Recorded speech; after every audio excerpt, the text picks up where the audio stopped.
ఊర్లో ఒక పాల వ్యాపారి ఉండేవాడు. అతడు పాలను ఊరంతా అమ్మి మిగిలిన పాలతో నెయ్యి తయారు చేసేవాడు.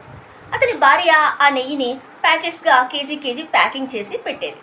అతడు మళ్ళీ అవి ఊర్లోకి వెళ్ళి ఆ నెయ్యిని కూడా అమ్మేవాడు.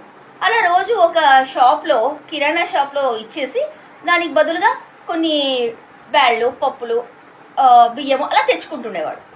ఒకసారి ఆ కిరాణా షాప్ కొట్టతను అది పరీక్షించగా 900 గ్రాములే ఉంది నెయ్యి. అతనికి చాలా కోపం వచ్చింది. మరి నెక్స్ట్ టైం అతను వెళ్ళినప్పుడు, ఏంటి నువ్వు ఇలా చేస్తున్నావు, మోసము, నువ్వు నా దగ్గరికి రాకు, నీ నెయ్యి నేను తీసుకోను, 900 గ్రాములే ఉంది అని గట్టిగా అరిచాడు.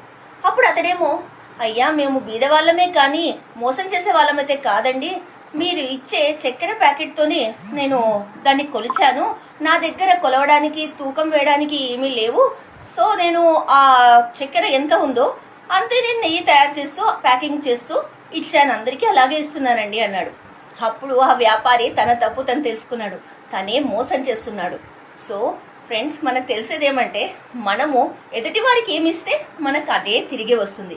అది ప్రేమైనా, దుఃఖమైనా, మోసమైనా, సంతోషమైనా, ఏదైనా.